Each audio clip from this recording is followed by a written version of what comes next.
Бројки со Наташа Мерсовска на Радио Слободна Македонија.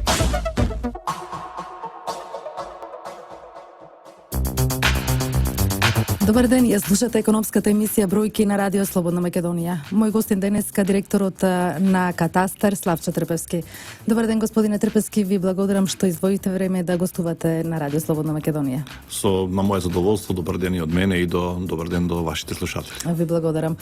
Оваа недела ги објавивте најновите податоци на регистарот на цени на недвижнини. Што покажуваат истите? Колку станови во моментов во главниот град се непродадени?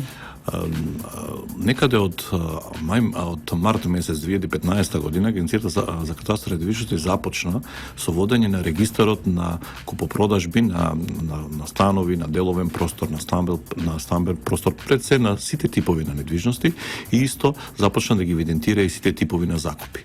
Значи веќе една година како Агенцијата за катастар на недвижности ги регистрира сите трансакции. Знаете, катастарот ги води недвижностите, во катастарот се запишуваат недвижности и една од компонентите која што носи секоја недвижност со себе, токму е и цената, колку кошта определен стан, определена нива, определен деловен простор на територијата на Република Македонија. Фактички од март месец па навака, веќе во регистарот на цени за купнина имаме преку 23.000 трансакции, од кои што 15.000 се купопродажби на недвижности, додека 8.500 некаде се закупи. На овој начин возможивме граѓаните на Република Македонија директно онлайн преку веб страната на Агенцијата за катастар и недвижности да пристапат и да видат буквално на секој подрачје од територијата на Република Македонија каде што е случајна трансакцијата или закупот и со едноставен клик на самата апликација да ја проверат цената по која што е извршена таа трансакција. На овој начин Република Македонија се брои во земјите пред се од западниот свет, високо развиените земји, Холандија, Шведска, Германија и другите кои што веќе го имаат поодамна имплементирано и кое што возможува огромна транспарентност на пазарот на недвижности. Ако во минатото немаше каде купувачот или продавачот да се обрати и да праша која е цената, сега веќе има можност да провери кој е историјатот на токму така, да провери, да спореди кој е историјатот на тие цени. Цени како цени збирно се прикачени на нашата веб страна и секој може да ги види. Но, за да бидеме поблиску до граѓаните, за да ги кажеме оние просечни, референтни цени на недвижностите, ние на секој квартал спремаме квартални извештаи со кои што информираме по широката јавност. Овој пат бидејќи веќе една година се наврши од функционирањето на самиот овој регистар, го спремивме годишниот извештај, во кој што покрај самото движење на цени, токму и вашето прашање што беше колку имаме станови непродадени, за прв пат започнавме да ги објавуваме и бројката на непродадени станови, но и бројката на станови кои што се во тек на градба. Знаете, катастарот ги евидентира сите нови објекти и многу лесно сега со електронскиот катастар можеме да видиме становите кои што се запишани на инвеститорот, а се уште не се продадени, се уште се водат на него. Така да, заклучно со март месец во Република Македонија имаше 2564 нови станови кои што се уште се водени инвеститори и не беа продадени. И од друга страна пак уште некаде во 2009 година започнавме со регистрирање на сите нови градби. Значи, секоја нова градба што се издава одобрение за градба, заедно со проектот, општината ја доставува до катастарот, таа се предбележува, се добија лист за предбележување на градба и на тој начин однапред веќе знаеме каде се градат станови. Така да, врз основа на тие податоци пак увидовме дека во Република Македонија некаде заклучно со март месец во градба беа 5107 станови, стамбени објекти. Значи, севкупно некаде имаме околу 7600-7700 непродадени станови или станови кои што се во градба, кои што кажува дека градежништвото итекако е во една полна пареа да се градат станови, да се инвестира во станови, во деловни објекти, што е секако за поздравување. Што покажуваат податоците? Каде е најскапо, каде е најевтин метар квадратен? По податоците при ваква градба пред се мора да кажам дека имаме благ пат на цените на становите. Генерално падот се гледа во општина Центар, во општина Аеродром, во Тетово на пример низ Македонија, но падот на цените е во рамките на маргините од 3000 денари, што значи дека немаме некој драстичен пат на цени, но големата понуда на станови во овие делови, значи Аеродром на пример е општина каде што имаме највише трансакции на станови, на деловни простори или на градежно земјиште. Центар е втора или трета по продажба, значи највише се бараат станови. Факт е дека имаме голема побарувачка, но факт е дека и во Аеродром, да се подсетиме само кулите на Джеваер, има преку 1300 станови, кои што се уште нели се во градба.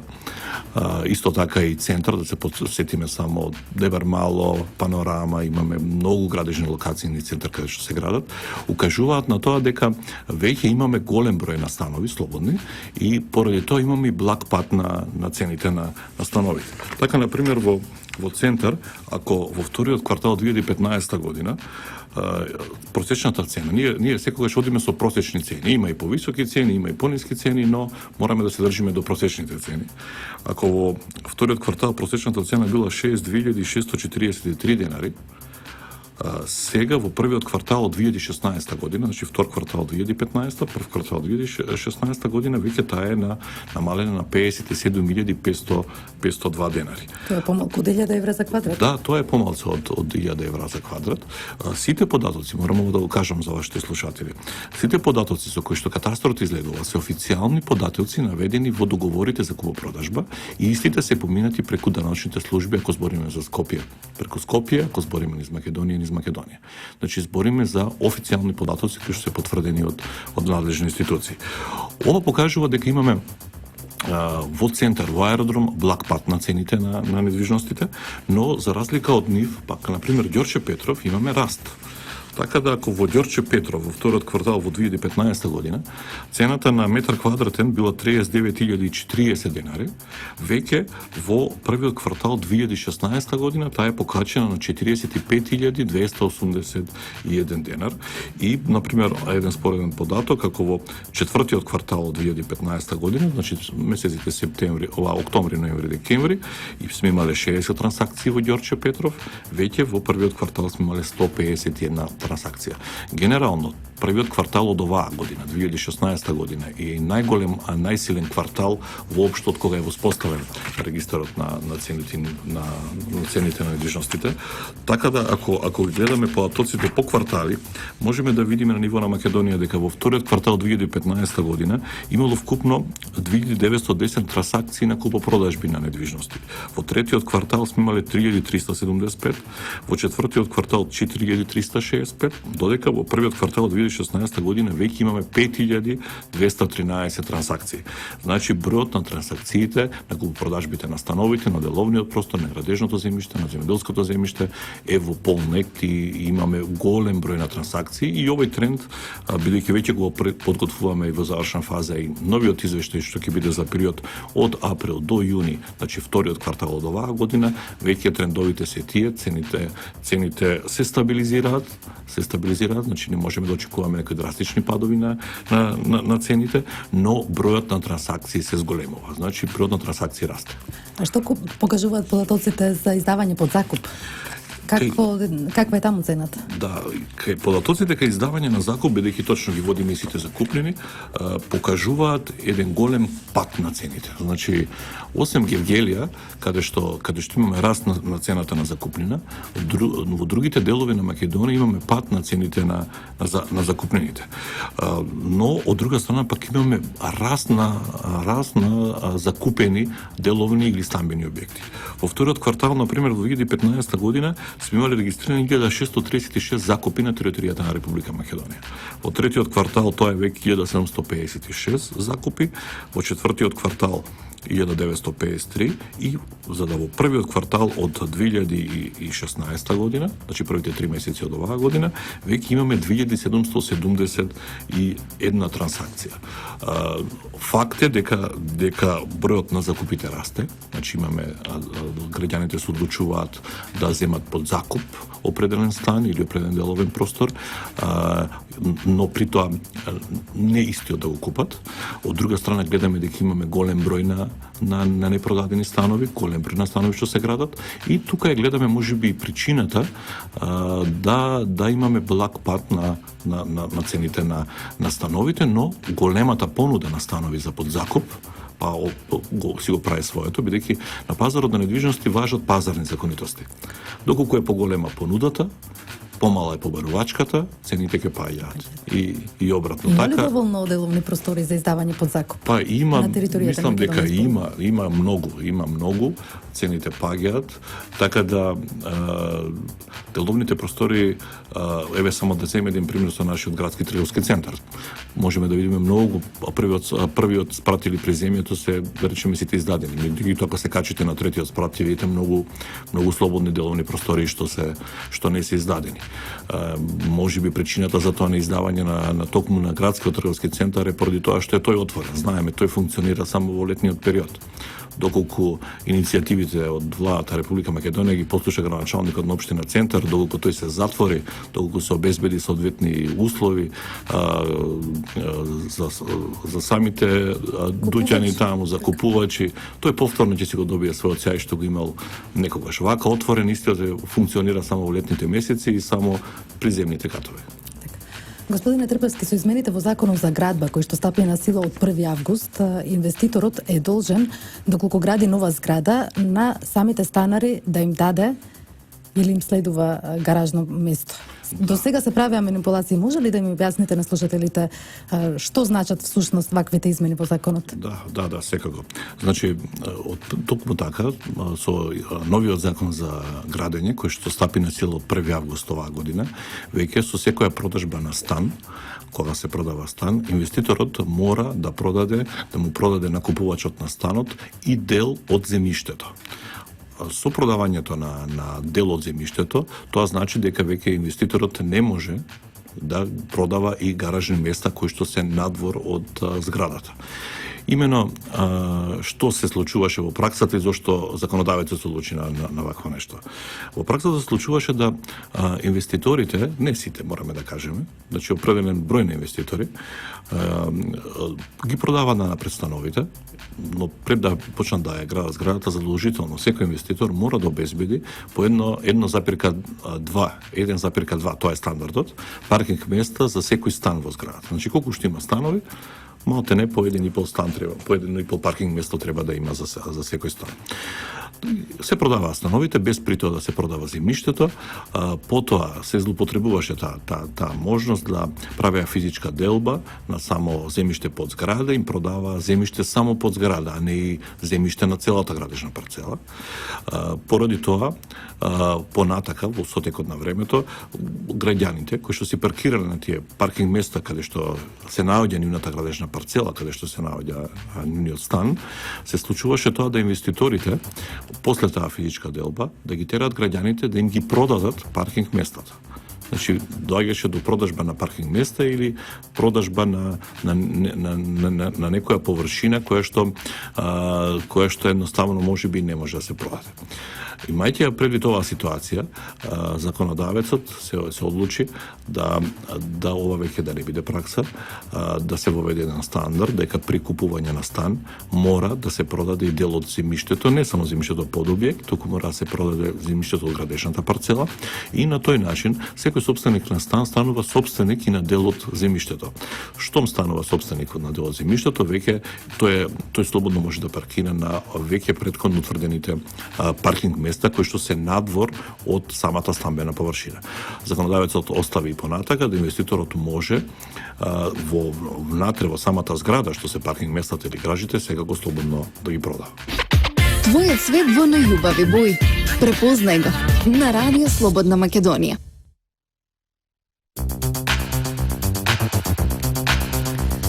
Гостин во емисијата бројки директорот на Агенцијата за катастар Славче Трпевски. Господине Трпевски, истекува се ближи рокот за поднесување елаборат за легализација на дивоградбите. Кажете ми, дали колку граѓани се уште не доставиле елаборат? Колку очекувавте и колку до сега поднеле? Да, еден од големите проекти на владата на Република Македонија беше и се уште легализација на бесправно изградени објекти. Да се подсетиме само во 2011 година кога се донесе законот и кога беше првиот рок за поднесување на барања за легализација од граѓаните до општините да се ги легализираат своите објекти, беа поднесени преку 360.000 барања до општините, значи 360.000 објекти да се легализираат во Република Македонија. Во вториот рок кој што беше од јануари оваа година до март оваа година, беа поднесени дополнителни уште 80.000 барања, што значи преку 440.000 објекти во Република Македонија беа предмет на легализација. Може да мислите дека до моментов во катастаров имаме запишано околу 1 милион објекти. Веќе имаме и 166.000 легализирани објекти запишени, но имаме уште многу објекти кои што во тек е легализација, но како што кажавте вие, веќе и роковите притискаат и мора и граѓаните својата законска обврска да ја исполнат.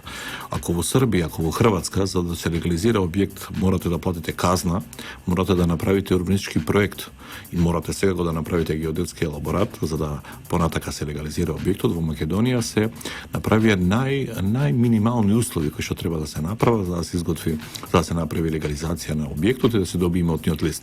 Во Република Македонија единствен документ кој што треба да се направи е геодетски елаборат. Геодетскиот елаборат, цената на чинење е некаде 31 денар по метар квадратно, без ДДВ, и на тоа ДДВ кој се додаде некаде околу 40 денари по метар квадратен.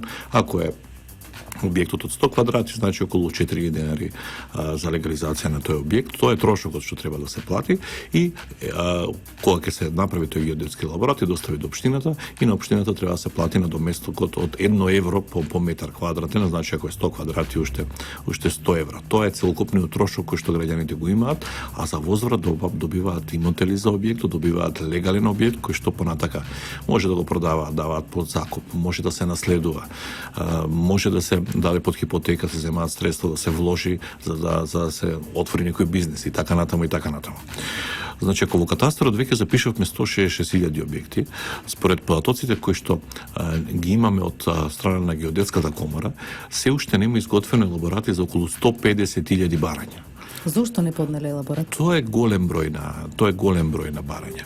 Од разговорите што ги имаме со Геодетската комора, според нивните информации, голем број на граѓани го чекаат последниот момент. Значи, граѓаните чекаат да дојде 30 декември за да поднесат барање, но овде морам да апелирам, рокот не е да се поднесе барање до геодетската фирма за елаборат на 30 или на 31 декември, туку до 30, односно 31 декември елаборатот треба да се однесе во општината. Што значи, мора порано да се посетат геодетските фирми. Значи имаме 143 геодетски фирми на територијата на Република Македонија и тие имаат ограничени капацитети. Апелот мој е да се посетат час поскоро, за да има време геодетската фирма да излезе на лице место и да изврши премер на објектот, да го изготви геодетски елаборат, за да може потоа граѓанинот да го достави до општината. Апел упатувам и до граѓаните кои што се приматили на социјална помош, постојна парична помош или лица со ниски примања до 168.000 денари бруто. Во таквите случаи катастарот изготвува бесплатни геодетски елаборати.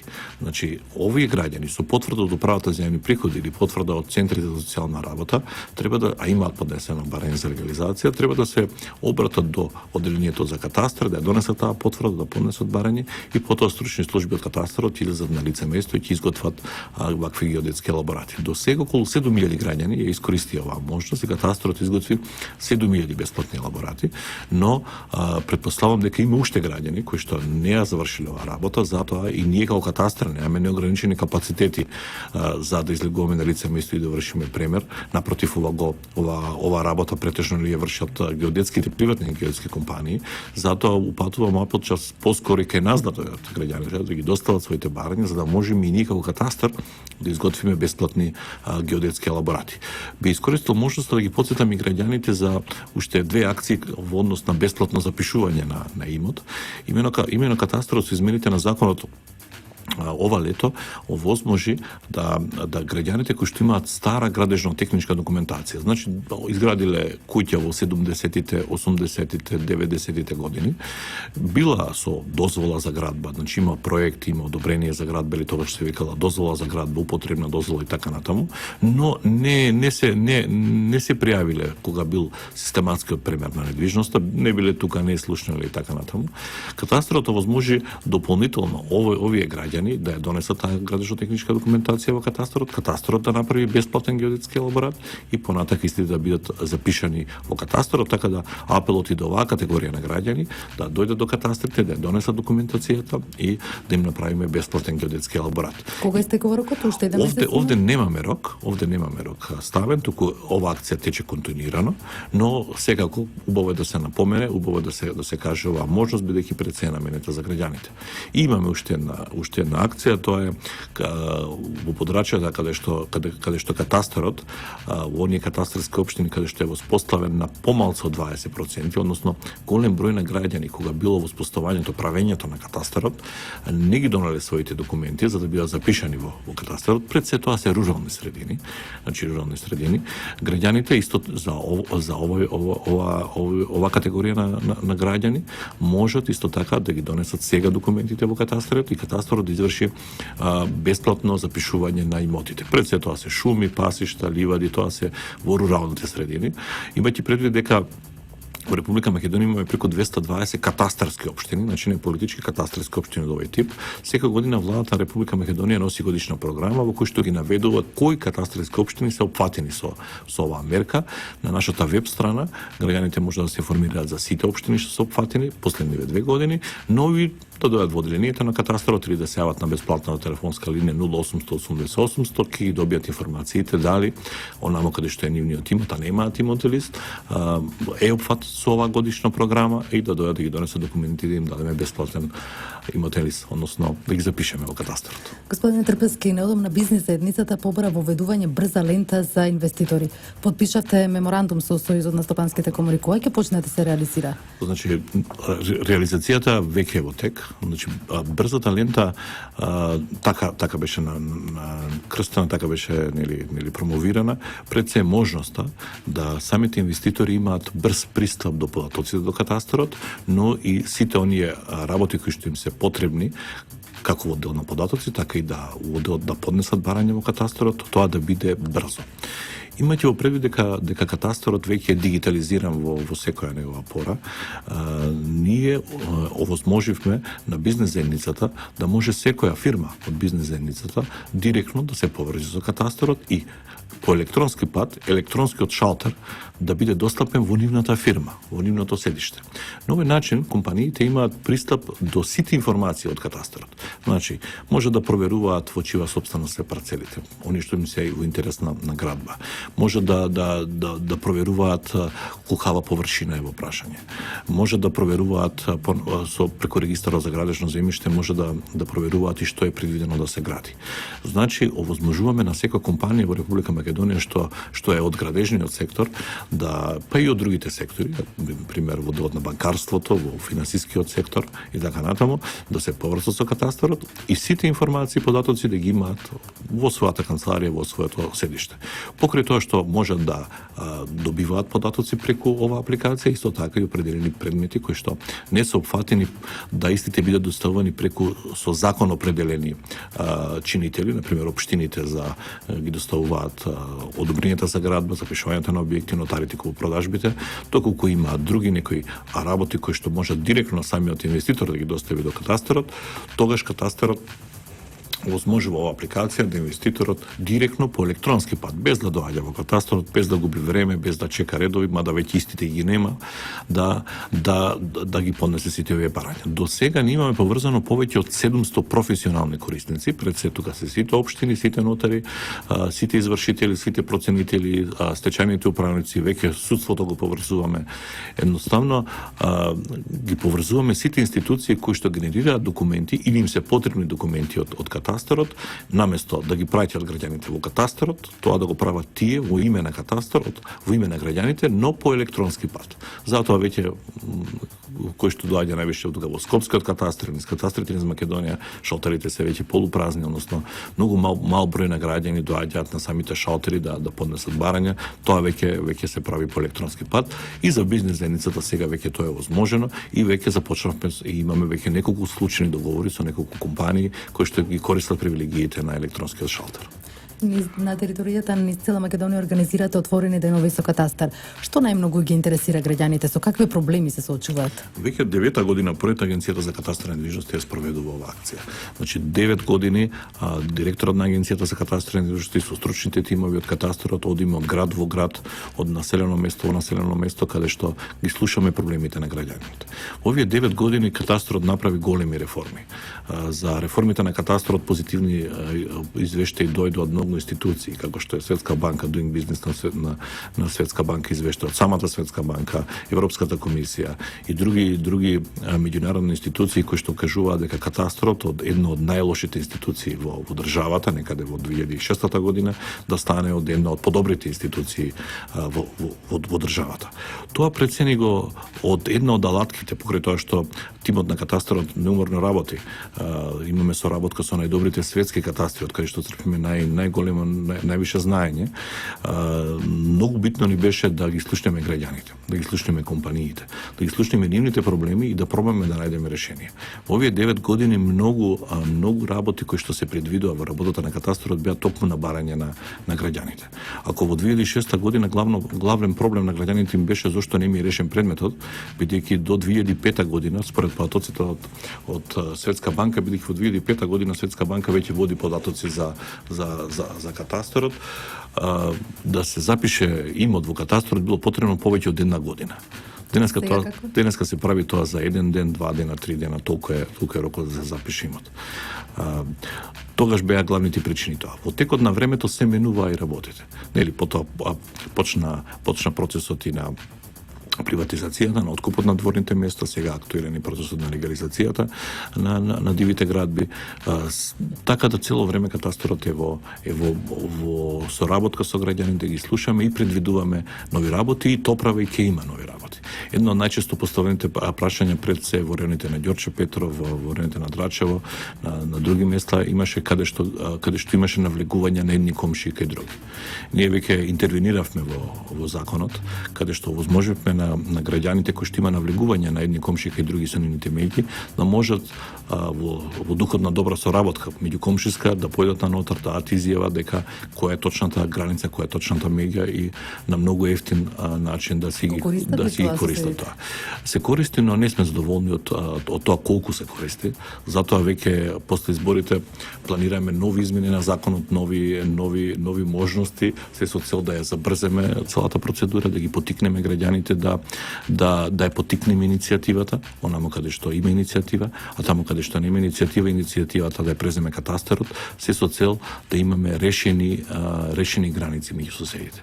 Од 4 милиони парцели во Република, 4,1 милион парцели во Република Македонија, околу 54.000 парцели имаме навлегување на едни комшии кај други.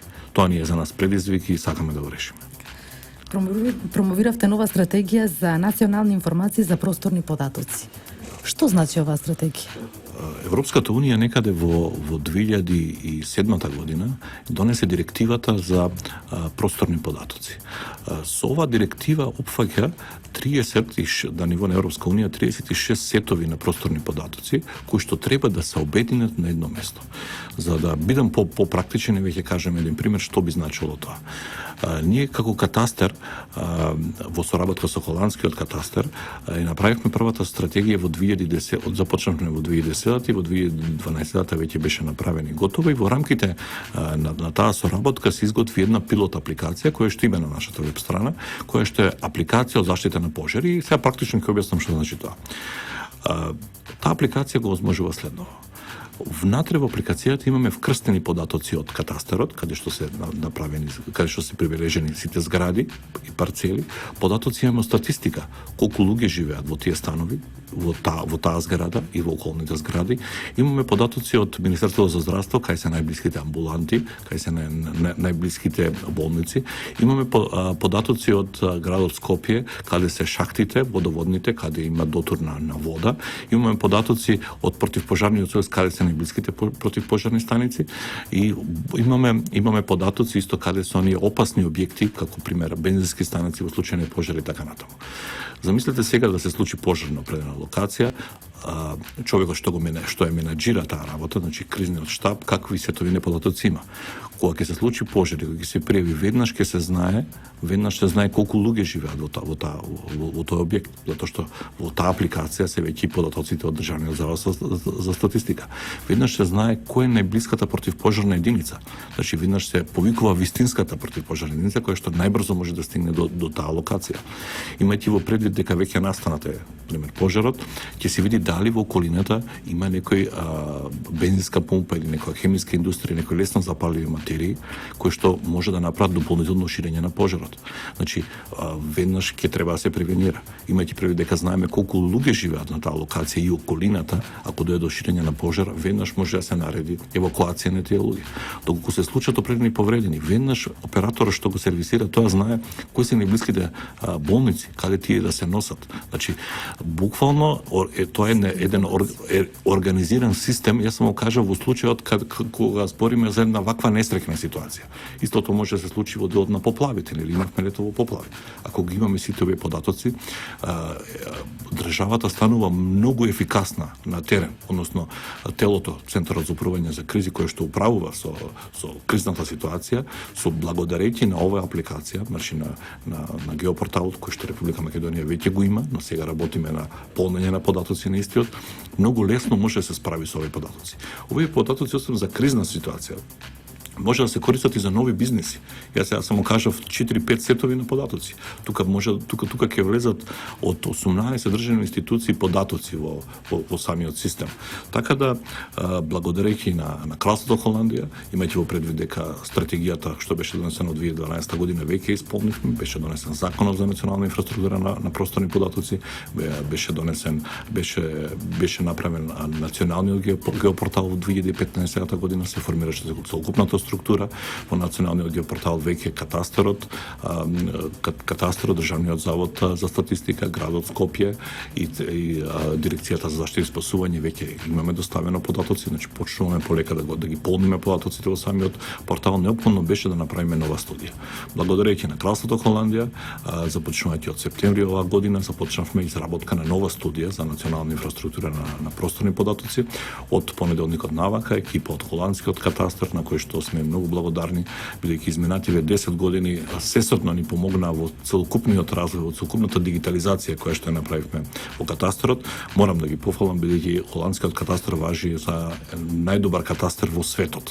Значи тоа многу зборува, да.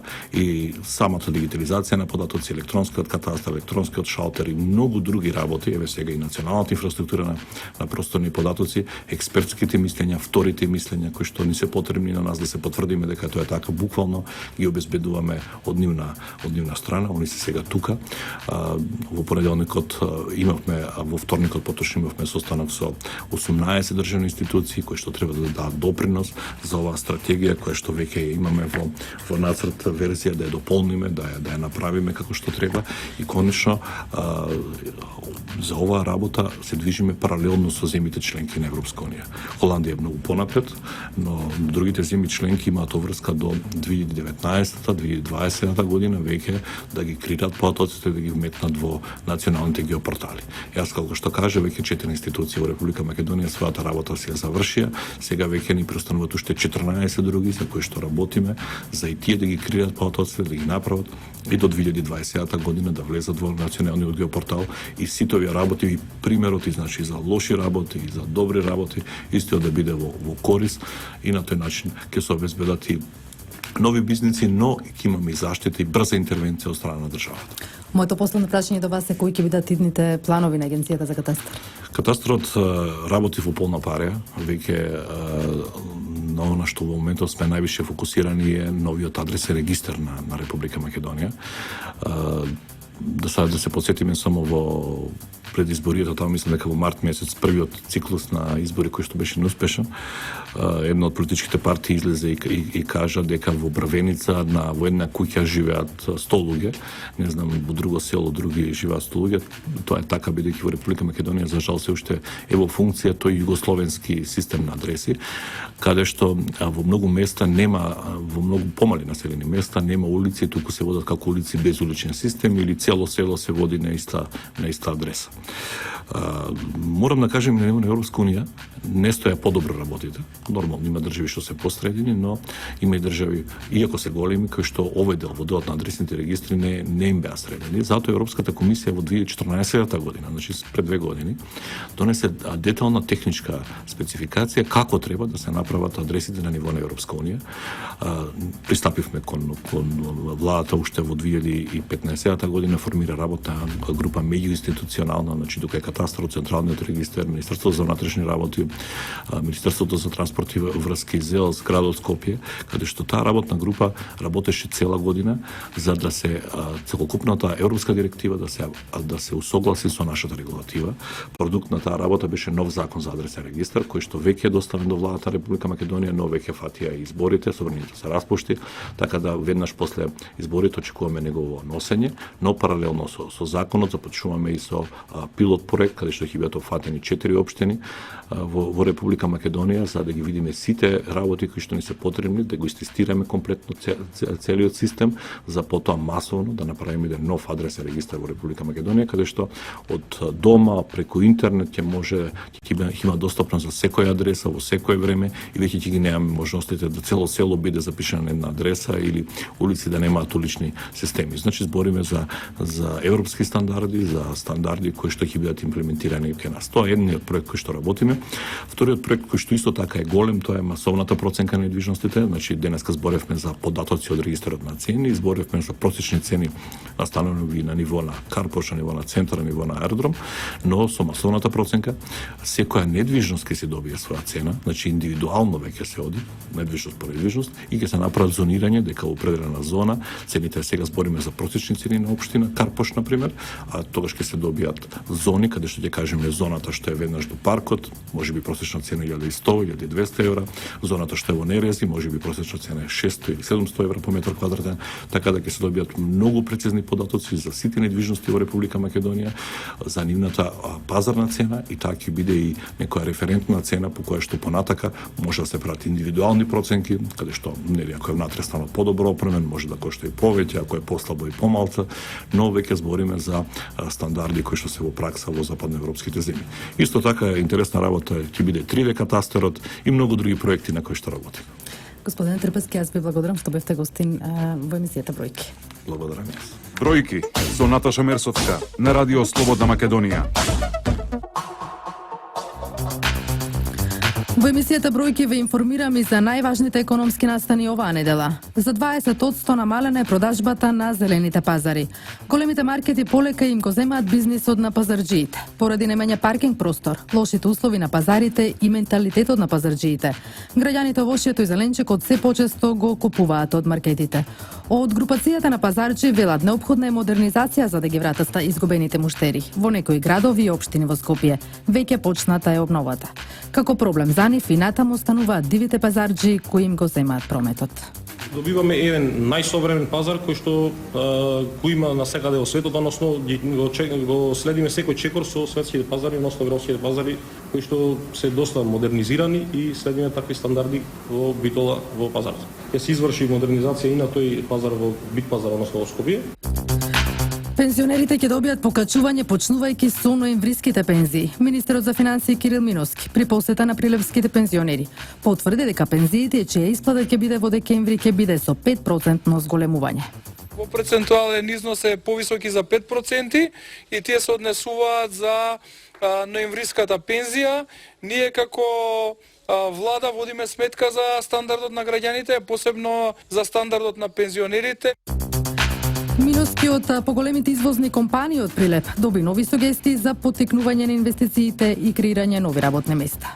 Секогаш истакнувам дека основната економска филозофија која што ние ја следиме како влада е политиката на ниски даноци, политиката во која што најголем дел од финансиските средства ги оставаме на приватниот сектор, за да приватниот сектор понатаму ги инвестира во креирање на работни места. Креираните работни места значат повисок животен стандард за граѓаните на Република Македонија. Околу 40 милиони евра субвенции им се исплатени на земјоделците во Струмичкиот регион во изминатите 10 години преку владината програма за рурален развој. Дополнително им се исплатени средства за инфраструктурни проекти кои им го подобруваат стандардот и животот на струмичките земјоделци. Само за инфраструктурни проекти како што се уредувањето на парковите во село Просениково, во село Муртино, во Куклиш, село Видовица и село Костурино. Ова се дел од проекти наменети за уредување на парковите во вкупна вредност од околу 4,5 милиони денари. И се уште е ова реализација во тек. Овие се средства од буџетот на Република Македонија, кои што владата преку програмата за рурален развој ги операционализираше преку платежната агенција. Зголемен интересот за тргување на берза. Како причина се наведуваат добрите финансиски резултати на компаниите, нивната потценета вредност во изминатиот период и најавата за исплата на дивиденда кај дел од нив. После подолг период, индексот ја надмина психолошката долна граница од 2000 поени. Пред се во банкарскиот сектор, а тука имаме градежниот, па да речеме алкалица фармација, тој малце застанали, исто и така дава добри резултати. Сега актуелна ни е Стопанска банка овие денови. Значи цената отиде, ведејќи најави една дивиденда што е во однос на цената доста висока, а не даваше во изминатиот период. Каматните стапки, пасивните што ги дава банките се пониски, доколку се вложи во акција и се добија дивиденда, плюс и она капитална добивка што може да ја добиеш, исто значи поголем просек на добивка. И тоа е тоа што до неде ги стимулира народ. Македонските бизнисмени не ја користат арбитражата за решавање на споровите. Надлежните ги советуваат стопанствениците да ја употребуваат. Наместо за 10 години, спорот ќе го решат за пократко време, а ќе ги намалат и трошоците. Постојано се жалат на предолга постапка, постојано се жалат на лоши решенија, нека дојдат, нека се охрабрат. Можам да му ветам на стопанството дека споровите нема да се влечкаат по 10 години, туку ќе бидат решени помеѓу 6 и 9 месеци од моментот кога ќе бидат предадени. Овде завршува емисијата Бројки во продукција на Радио Слободна Македонија. Денеска 17 ноември со мене е и Далибор Зафировски, техничка реализација. Јас ви посакувам убав ден. Бројки со Наташа Мерсовска на Радио Слободна Македонија.